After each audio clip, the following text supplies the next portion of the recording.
होता मुलगा. त्याचं नाव गोपाळ. तो लहान असताना त्याचे वडील वारले होते. त्यामुळे त्याला वाढवण्याची जबाबदारी साहजिकच त्याच्या आईवर पडली. आई न शिकलेली, चार घरची धुणी भांडी करून कसा तरी आला दिवस ढकलत होती. गोपाळ 8 वर्षांचा झाला. त्याला खूप शिकवावं असं तिला वाटत होतं. म्हणून फी नसलेल्या शाळेत तिनं त्याचं नाव घातलं. शाळा सुरू झाली. काही दिवस ती त्याला पोचवायला आणि आणायला जात होती. पण नेहमी कसं जमणार ना. एक दिवस तिनं गोपाळला एकट्यालाच पाठवलं. शाळेत जाताना वाटेत थोडंसं जंगल होतं. तिथे गोपाळ घाबरला. कसा बसा शाळेत पोचला. घरी आल्यावर आईला म्हणाला, आई, वाटेत जंगल आहे, मला भीती वाटते, तू ये ना माझ्याबरोबर. आई विचारात पडली, कारण रोज ती त्याच्याबरोबर गेली तर लोकांची कामं कशी करणार आणि मग पैसे तरी कसे मिळणार. एकदम तिला सुचलं. ती कृष्णाच्या फोटोकडे बोट दाखवत म्हणाली, अरे, हा दादा आहे ना जंगलात, हा तुला जंगलात सोबत करेल. गोपाळला खरंच वाटलं. त्यानं विचारलं, हो आई, हा दादा जंगलात असतो? अरे हो. दुसऱ्या दिवशी गोपाळ आनंदाने निघाला. आईनं फोटो पुढे हात जोडले आणि म्हणाली, देवा, याचं रक्षण आता तूच कर. डोळ्यात आलेलं पाणी पुसत ती कामासाठी बाहेर पडली. गोपाळ निघाला. जंगलात आल्यावर त्याला खूप भीती वाटायला लागली आणि मग तो हाका मारायला लागला, दादा, ए दादा, येणार आहे मला सोबत करायला, मला खूप भीती वाटतेय. जंगल पार झालं की मी जाईन एकटा. दादा, कुठे आहेस तू? एकदम पानांची सळसळ झाली आणि गोपाळ समोर त्याचा दादा प्रकट झाला. गुडघ्यापर्यंत धोतर नेसलेला, अंगात जॅकेट, डोक्याला मुंडासं आणि हातात काठी. गोपाळला म्हणाला, मी तुझा दादा, चल, मी तुला जंगल पार करून देतो. तुला कधी भीती वाटली ना की मला हाक मार, मी रोज तुला सोबत करीन. दोघं निघाले. थोड्या वेळानं जंगल संपलं. दादा म्हणाला, जा आता तू. आणि दादा जंगलात एकदम नाहीसा झाला. गोपाळ शाळेत गेला. परत येताना दादानं परत त्याला सोबत केली. घरी आल्यावर तो आईला सांगायला लागला, आई, अगं खरंच आज मला जंगलात दादा भेटला. त्यानं मला जंगलात सोबत केली. मी खूप घाबरलो होतो, पण आता नाही घाबरणार, कारण माझा दादा आहे ना.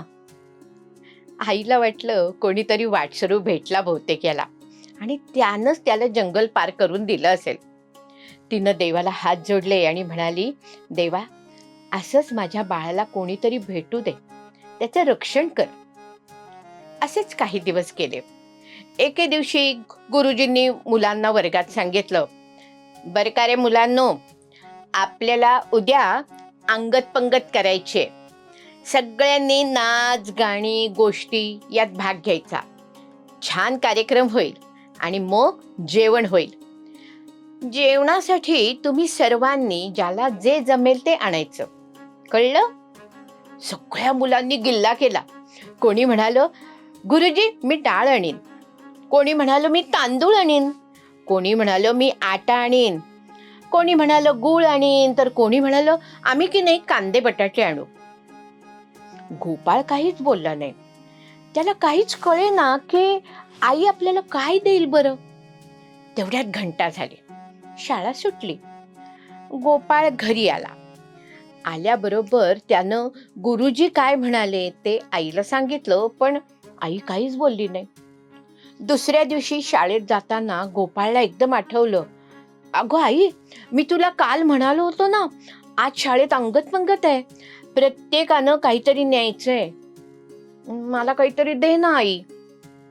आई काय बोलणार, काय देणार. गोपाळला रोजचं जेवणच कसं तरी देत होती. काही वेळेला खायला फक्त गोपाळला देऊन ती स्वतः उपाशी राहत होती. जिथं काम करायची तिथं काहीतरी मिळायचं खायला, तेवढ्यावरच ती राहायची. तिला वाईट वाटलं. आज गोपाळची समजूत कशी घालायची हे तिला कळेना. डोळ्यात पाणी उभं राहिलं. तेवढ्यात तिला काहीतरी सुचलं. ती म्हणाली, अरे तुझा दादा आहे ना जंगलात, तो देईल तुला काहीतरी.